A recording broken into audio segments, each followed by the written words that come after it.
Hello all. For those of you that don't know me, I am Holly from Your Inner Truth.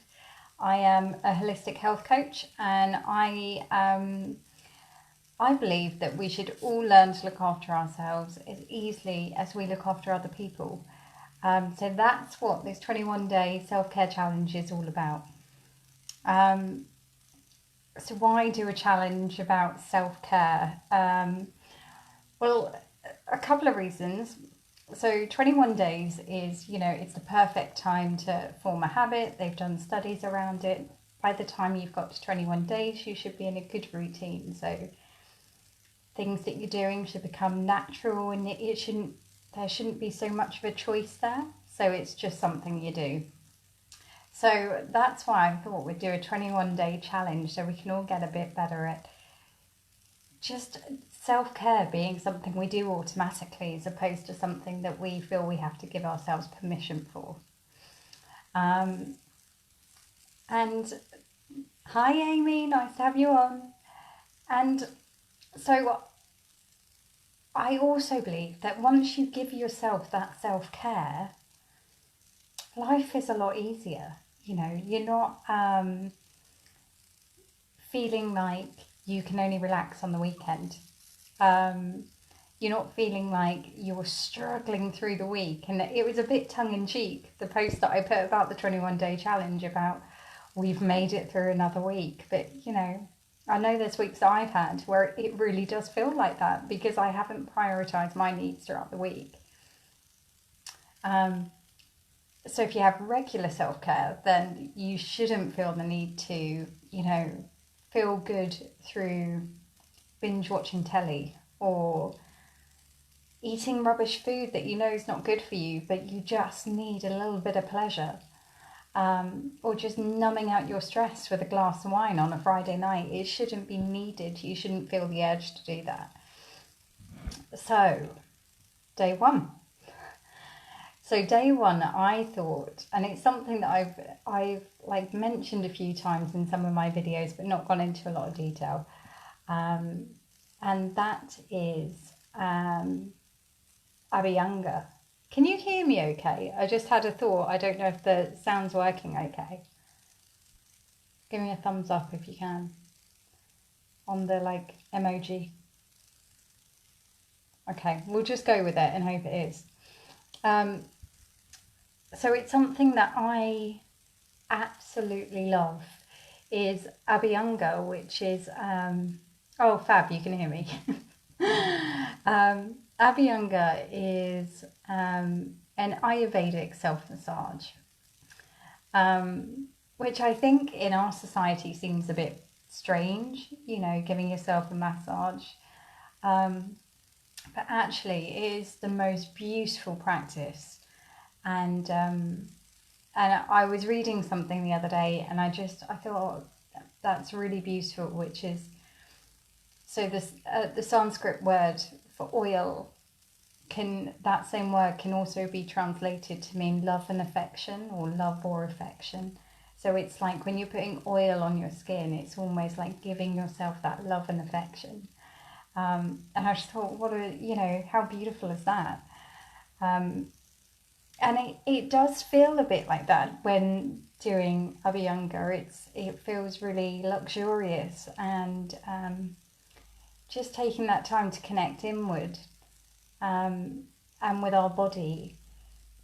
It's like the oil actually grounds down the nervous system. It's like a coating to keep you safe and to make you feel really nourished. So I think on every level, from a psychological point of view, from, your skin health point of view, and, from an emotional point of view, it's just a really, really beautiful practice. So I thought I'd talk to you all a little bit more about that today. So Abhyanga, like I say, it's a self-massage, but you tailor the oil according to the dosha that's most out of balance for you. Especially in relation to your skin at the time. So for example, if your skin is really dry, then you might want to go for something like a really thick, nourishing oil, like a sesame oil. If it's quite sensitive or quite heated, you might want to try something a bit cooling like a coconut oil. If you already have, really nourished skin, then something quite light like a sunflower oil would be really nice. But the traditional oil for Abhyanga is sesame oil, and I think it's because it's really thick and nourishing, and it's on there, if that makes sense. It's got that real density to it, and with that comes that feeling of safety and grounding of the nerves. And the tradition of Abhyanga would be to start at the head. So, and obviously, if you're going to work like within an hour or what have you, probably not a good idea to start pouring oil on your head unless you don't mind having really, really greasy hair. But traditionally, you would start with the head and pour sesame oil from the head downwards, massaging as you go, massaging the scalp, massaging the face, long strokes on your arms and your legs, and then gentle kind of clockwise movements on your abdomen, and until your body is just completely nourished. And I should say, actually, before you do that, you should warm the oil. So that has a couple of different reasons behind that. One, it just feels really nice, that warm oil, it feels better than if you were to tip cold oil on your skin. But also it absorbs better into your skin. So you may want to, if you want to really go for it, and you want a real nourishing treatment, then you may want to sit on like the bathroom floor, put a towel underneath you, and just pour oil straight on. And then spend a good 15 to 20 minutes massaging. And during that massage, it should feel like a meditation. So you're really connecting in with your body. You're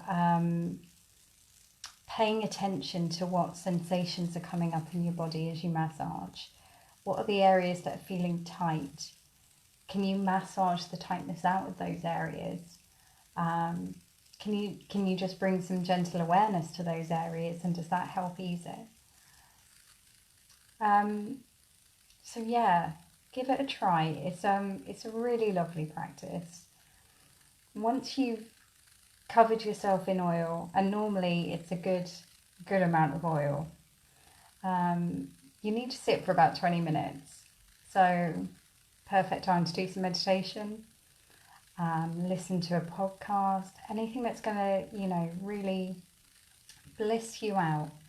Make a home spa of it, light some candles, get some incense going, whatever you need to do to really take you into that space of like absolute luxury, and awareness and loving kindness for yourself. And then once you've sat with the oil on, it's normally you just have a nice warm shower to wash off the remaining oil. And can we add essential oils, Holly? Yeah, you can. And what you can also do is, so for example, when we talk about the doshas and the dosha imbalances, what you may see, and this for a lot of people, is that you might see a couple of things coming up. So for example, you might see some vata symptoms like dry skin, but you might also see a bit of redness like pitta symptoms. So you can also mix two of the carrier oils together. So you might want to try, because almond oil is also a really lovely carrier oil for pitta constitution if you've got too much heat. So if you mix that with perhaps a sesame, and depending on what it is you're needing, you may want to put in just a couple of drops. Something like lavender is really nice. The only thing I would say is be careful with some of the essential oils that can be irritating on the skin, especially if you've got sensitive skin. But things like a lot of the citrus oils as well, they can react in sunlight. So yeah, do your research before adding essential oils, but yeah, definitely make a real experience of it. I have to be careful. My skin is like super sensitive, but I'll often add a couple of drops of lavender sometimes, but probably my go-to essential oil for Abhyanga and actually baths is just sandalwood, and I use that a lot in face oil as well. I often use just oil to cleanse my skin, and I'll put a couple of drops of sandalwood in there, and it just, it smells amazing. So yeah, give it a go, experiment, see if you can make a real ritual out of it. So classically, you're supposed to do this every day, and I try to, but I probably won't spend 20 minutes massaging and then 20 minutes sitting. I will sometimes spend, some days I spend longer massaging, but probably on a regular work day, I would spend 5 to 10 minutes massaging and then do some meditation before having a shower. But it's lovely, and would highly recommend it. It's a great way to start off your weekend. Just put away the glass of wine and, go find a nice bottle of oil somewhere and go sit in the bathroom for half an hour. So yeah, I hope that's been useful for day 1. Hope you're going to stay with me to day 21. By the end of it, we're not going to have time to do anything else in the day. We'll just be, completely pampered goddesses that just have to spend the whole day doing self-care. So you might want to mix up what different types of self-care you do each day. But yeah, any other questions actually on that? What the pampered goddess is being super. Yeah, I know. If only every day, eh?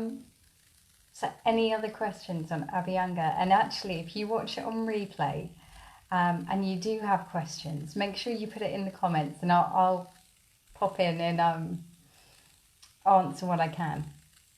All right.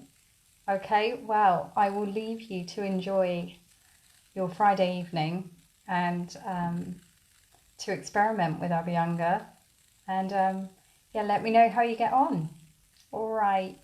Take care. It was nice to see you. See you soon. Bye.